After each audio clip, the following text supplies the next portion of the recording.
यार के उठाया की मरते मुजाहिद सुभान अल्लाह जो सुभान अल्लाह तुझे ढोलण के की उठाया रफबाद जिब्रील उम्महानी जे घर में मुजा महबूब आरामी है ना या छित भारे हेठ लही वने ओ महबूब आरामी है बिस्तर दे ओ महबूब करीम जा पैर मुबारक बाहर निकल कबिल कदमे है या जिब्रील ओ जिब्रील मुझे महबूब जे पैर जे तन के वनी चुमी दे सरकार सुभान अल्लाह तने फाड़ी आज खाट में कोने लगन है सदिक या जिब्रील कबिल कदमे है ओ जिब्रील मुझे महबूब जे पैरन जे तरिन खे वनी चुमी दे जो मां रब करीम तो जा चप काफूर जा ठाया हन काफूर थदो होंदो आ पैरन जे तरिन खे लगदो सरकार उठी सुभान अल्लाह इते एतरा थींदो आ त बाबा जिब्रील नबी जो उस्ताद छा चवंदा आहिनि जिब्रील नबी जो उस्ताद मां तोखां पुछां थो अॼु ताईं भला को अहिड़ी ॻाल्हि थी आहे छा जो उस्ताद शागिर्द जा पेर चुमे आहे सीधा वारो ॿुधायो अॼु ताईं त स्कूल में उस्ताद शागिर्द जा पेर चुमिया छा न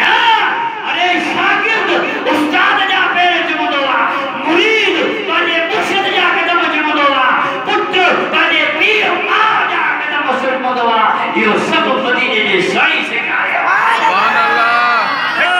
अल्लाह जिब्रील के फरमाया जिब्रील कबिल कदम है ये चप्पल महबूब जे पैर ते रख सरकार उठी पवंदा हुन जेके चवनि था त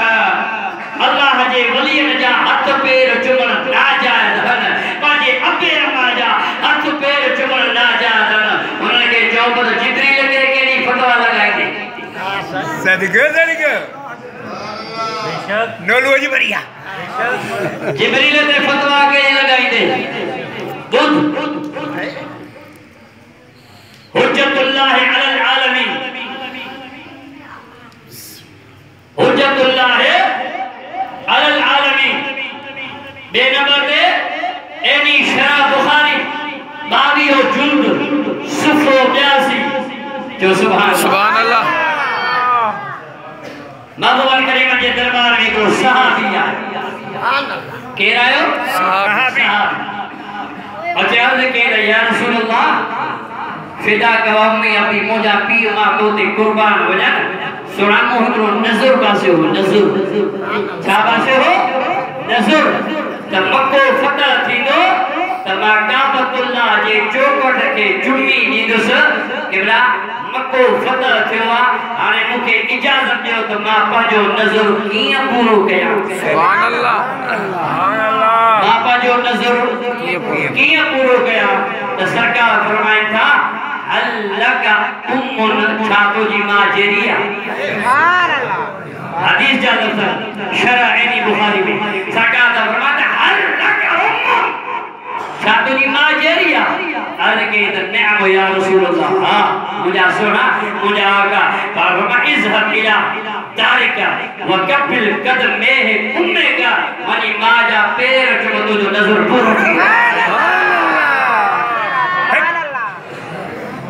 फरमाता इज़हब इला तारिका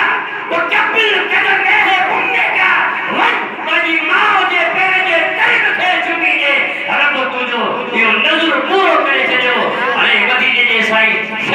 खोले फतवा बुदिया त अबे अम्मा जे कदमन के चुमण गुनाह ना है मुझा सुना ना जान ना है मुस्तफा जी साहब जी सुन्नत सुभान अल्लाह सुभान अल्लाह सुभान अल्लाह ये घरारी कदमन किरिया सरकार जे कदमन के जो चुमी दी हजरत जिब्रील सरकार उठी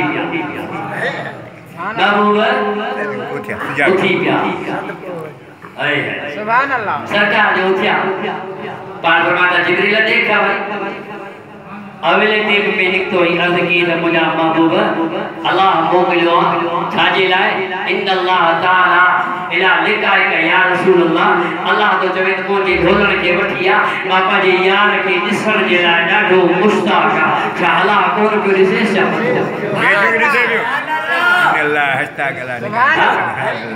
अल्लाह कोन को दिसे छा इन्नल्लाह हस्ता गया लिकाए का या रसूल अल्लाह मुझे यार के वठिया तो बापा जी यार जो दीदार गया अरे रब कोन को दिसे छा तो कैसा के ना कोन को दिसे क्या बेशक सुभान अल्लाह सदको सुभान अल्लाह तेरे जनाजी खुदा ताला मूसा कलीमुल्लाह के दियो तो मूसा तिलका ले यमीन के या मूसा तुझे हाथ में छाए अल्लाह कोन को दिसे छा तो मूसा जे हाथ में लठा सुभान अल्लाह सुभान अल्लाह खुदा ताला के कुरान हो इन जलाए हो मलाइकन के हुरन के गिलमान के दीदार भी कर हो ए रब के इयो भी दीदार करा तो जेका मुजा महबूब ए जेको सारो निजाम ठायो तो सब तुझो सुभान अल्लाह अरे अज सदर मुल्क जो को मकान जो सदर अज सदर मुल्क जो को